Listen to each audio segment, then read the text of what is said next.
எல்லாருக்கும் வணக்கம். நான் உங்களோட ஸ்ரீதர். நம்மளோட மனசில் நிறைய கனவுகள், நிறைய ஆசைகள் பதிஞ்சிருக்கும். அப்படிப்பட்ட ஆசைகளுக்கும் கனவுகளுக்கும் அதை நிறைவேற்ற ஒரு நேரம் வரும். அப்போது நம்மளை அறியாமலே நம்ம மனசில் ஒரு புத்துணர்ச்சி வரும்.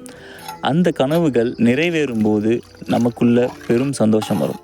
அப்படி எனக்குள்ளே ஏற்பட்ட ஒரு கனவும் அது நிறைவேறும் போதும் ஏற்பட்ட சந்தோஷமும் அதை உங்கள் கூட பகிர்ந்துக்கணும்னு நினச்சேன். அதை பற்றி தான் இந்த வீடியோவில் பார்க்க போகிறோம். அதை இந்த வீடியோக்குள்ளே போய் பார்க்கலாம் வாங்க. நம்மளோட வாழ்க்கையில் நடக்கிற பல விஷயங்களுக்கு நம்ம அறிஞ்சோ அறியாமலோ காரணமாக இருக்குது நம்ம மனசுக்குள்ளே இருக்கிற ஆசை. அந்த ஆசை ஒரு சில நேரத்தில் நம்ம மனசுக்கு தெரிஞ்சே இருக்கும், ஒரு சில நேரத்தில் நமக்கு தெரியாமல் ஆழ் மனசில் ஏற்பட்ட ஆசைகளாக இருக்கும். நம்ம வாழ்க்கையில் நடக்கிற நல்ல விஷயங்களுக்கும் சரி, நம்ம வாழ்க்கையில் நடக்கக்கூடிய தீய விஷயங்களுக்கும் சரி, முதல் காரணம் இந்த ஆசை தாங்க. ஆனால் நம்ம எல்லாமே புரிஞ்சிக்காத ஒரு விஷயம், நம்ம ஆசைப்படுற எல்லாமே நம்மளை தேடி வரும். ஆனால் அதுக்கான காலமும் அதுக்கான சூழலும் வரும் வரை நம்ம காத்திருக்க தயாராக இருக்குமா? அதே அளவுக்கு ஆசை நம்ம மனசில் எரிஞ்சிகிட்டே இருக்கா? இதுதாங்க கேள்வி. நம்ம மனசில் ஒரு விஷயம் பதிஞ்சு அதை நம்ம அடிக்கடி நம்ம அதை பற்றி நினச்சிட்டு இருந்தோன்னா கட்டாயமாக உங்கள் மனசில் இருக்க விஷயம் கைகூடும். அது வரைக்கும் நம்ம கொஞ்சம் பொறுமையாக இருக்க வேண்டியது தான் நம்மளோட வேலை. உங்களோட வாழ்க்கையில் இதே போல் சின்ன சின்ன ஆசைகள் பட்டு அந்த ஆசையை நீங்கள் மறந்தே போயிருப்பீங்க. ஆனால் ஒரு கட்டத்தில் அது உங்களுக்கு பூர்த்தியாகிருக்கும், உங்களுக்கு தேடி வந்திருக்கும். அப்போ என்னடா இது, நம்ம இதை தேடியே எதிர்பார்க்கவே இல்லையே அப்படின்னு நினச்சிருப்போம். ஆனால் ஒரு காலகட்டத்தில் நம்ம அதை நினச்சி ஆசைப்பட்டிருப்போம். அப்படியான அனுபவங்கள் உங்களுக்கு ஏதாவது இருக்கான்னு பாருங்கள். இருந்துச்சுன்னா கமெண்ட்டில் சொல்லுங்கள், நம்ம தெரிஞ்சுக்கலாம். இந்த விவசாய வாழ்வியலுக்கு வந்த அப்புறம் எனக்கு ரொம்ப நாள் ஆசை ஒரு செங்கல் பாதை அமைக்கணும் அப்படின்னு. அதுலேயும் அந்த டிசைன்ஸ் அழகாக வச்சு பாதை அமைக்கணும்னு ரொம்ப நாளாகவே ஆசை இருந்தது. பல நேரங்களில் அந்த செங்கல் விலை அதிகமாக இருந்ததுனாலையும் வேறு வேலைகள் இருந்ததுனாலையும் அந்த ஆசை ரொம்ப தள்ளி போயிட்டே இருந்தது. இப்போ திடீர்னு இந்த ஆசை கை கூட ஒரு நேரம் வந்துச்சுங்க. 2024 டிசம்பர் முதல் வாரத்தில் பெஞ்ச புயல் மழையால் ஒரே நாளில் 30 சென்டிமீட்டர் மழை பெஞ்சு பண்ணை ஃபுல்லாகவே தண்ணியாக இருந்துச்சுங்க. அதனால மண் வீடு எப்படி கரைஞ்சிருக்குன்னு பாருங்கள். ஒரே டைமில் அந்த ஜன்னலில் தண்ணி பட்டு கண்ணாடி மூலிமா வேகமாக இறங்கினதுனால அதை சுற்றி இருந்த மண் எல்லாமே அரிச்சிருச்சு. இதே போல் பண்ணையிலையும் நம்ம நடந்து போகிற பாதைகள்லையும் சேரும் சகதியமாக இருந்துச்சு. சரி, இதுக்கு நம்ம செங்கல் எடுத்துகிட்டு போய் அடுக்கலாம் அப்படின்னு நினச்சேன்.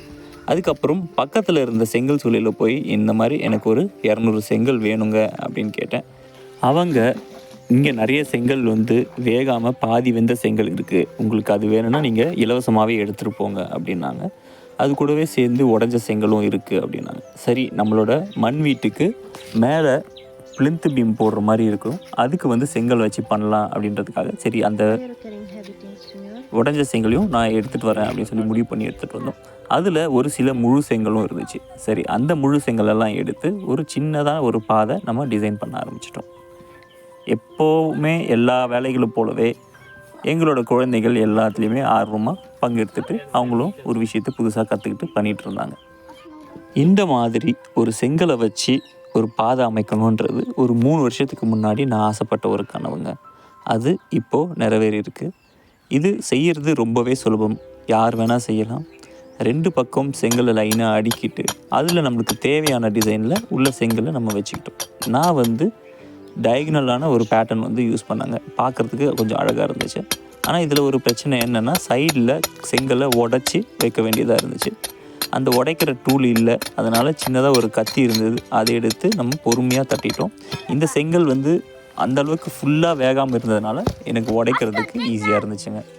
முதல் முறையாக இப்படி ஒரு பாதையை அமைக்கிறோம். அதனால் அது ரொம்ப சூப்பராக ரொம்ப அழகாக இருக்கணும் அப்படின்னு நான் எதிர்பார்க்கல. இது நமக்கான ஒரு எக்ஸ்பீரியன்ஸ். இதை செஞ்சு பழகுறோம், அடுத்த முறை செய்யும்போது இன்னும் சிறப்பாக செஞ்சுக்கலாம் அப்படின்றதுனால பெருசாக அதை பற்றி கவலைப்படாமல் உள்ளே இறங்கி செய்ய ஆரம்பிச்சிட்டோம்.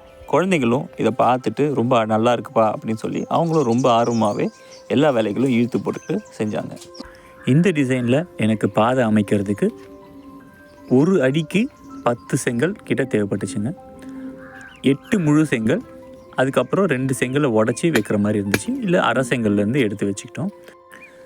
23 அடிக்கு இந்த பாதை அமைக்கிறதுக்கு எனக்கு 200 முழு செங்கலும் அதுக்கப்புறமா கொஞ்சம் உடஞ்ச செங்கலும் தேவைப்பட்டதுங்க.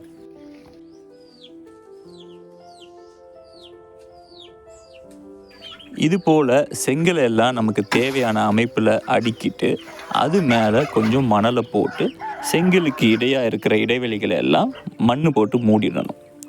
இப்படி மூடுறதுனால செங்கல் வந்து அதோட இடத்துலேருந்து ஆடாமல் அசையாமல் இருக்கிறதுக்கு வாய்ப்பாக இருக்கும். இந்த செங்கலை சுற்றி இருக்கிற மணலை நம்ம ஒரு சின்னதான ஒரு குச்சி வச்சு நம்ம குத்தினோன்னா அது உள்ளே போய் நல்லா இறுக செங்கலை பற்றி பிடிச்சிக்கும்.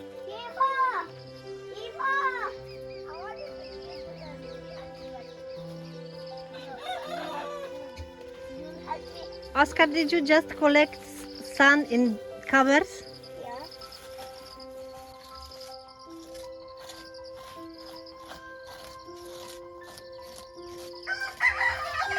Get sand here.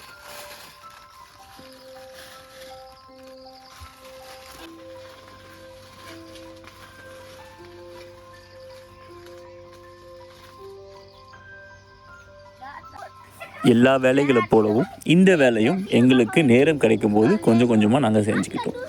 கடைசி வேலையாக அந்த மண்ணை போட்டு நிரப்பிட்டு அதில் கொஞ்சமாக தண்ணி தெளித்தோம்னா மேலே இருக்க மண் எல்லாமே நல்லா உள்ளே அழுந்திடும். இதில் அப்படியே விட்டோம்னா மழை காலத்தில் இந்த மாதிரி வந்து அழுந்ததுக்கு வாய்ப்பு இருக்குது. சரி, மழை வர வரைக்கும் நம்ம வந்து காத்திருக்க வேண்டாம். அதனால் கொஞ்சமாக தண்ணியை ஊற்றி அந்த ஓட்டைகளுக்கு மறுபடியும் கொஞ்சம் மண்ணை போட்டு அதை நல்லா நிரப்பி விட்டுறோம். இது ரொம்பவே எளிமையான ஒரு வேலை, யார் வேணாலும் செஞ்சிடலாம். அந்த டிசைன் மட்டும் நம்ம கொஞ்சம் பார்த்து நம்ம அடுக்கணும்னா அதுக்கப்புறம் அது நமக்கு கை வந்த கலையாக மாறிடும்.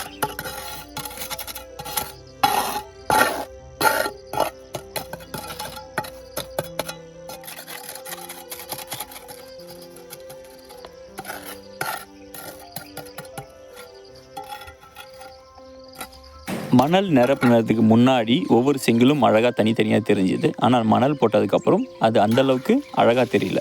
இருந்தாலும் பிரச்சனை கிடையாது.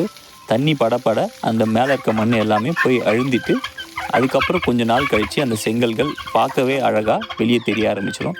அதனால் வந்து இப்போதைக்கு அந்த மண்ணை சுத்தம் பண்ணணுன்ற அவசியம் கிடையாது. மழை பெஞ்சு அது எல்லாமே வந்து மேலே இருக்க மண்ணு கரைஞ்சி அழகான செங்கல் பார்க்குறதுக்கு அழகாக மாறிடுங்க. இப்போ இருக்கிற அவசரமான வாழ்க்கை ஓட்டத்தில் நம்ம வாழ்க்கையில் நம்ம ஆசைப்பட்ட பொருள் நம்ம கையிலேயே வந்து கிடைச்சாலும் அதை அனுபவிக்கிறதுக்கோ அது நம்ம வந்து சேர்ந்ததை நினச்சி சந்தோஷப்படுற மனநிலையிலையோ நம்ம யாருமே இல்லைங்க. ஏன்னா நம்மளோட வாழ்க்கை அவ்வளோ வேகமாக ஓடிட்டுருக்கு. ஆமாம், இதுதானே நம்ம எப்பயோ ஆசைப்பட்டோம், இப்போ தான் கிடச்சிருக்கு அப்படின்னு ஒரு மனநிலைக்கு நம்ம தள்ளப்படுறோம். ஆனால் இது நம்ம ஆசைப்பட்ட ஒரு விஷயம் நமக்காக கிடச்சிருக்கே அப்படின்னு பெருசாக சந்தோஷப்பட்டு நம்ம எப்போ அதை அனுபவிக்கிறோமோ அப்போ தான் நம்மளோட அடுத்த ஆசைகள் ரொம்ப விரைவாகவே நிறைவேறுங்க. எனக்கு இது என் கை கூட்டினது ரொம்பவே சந்தோஷங்க.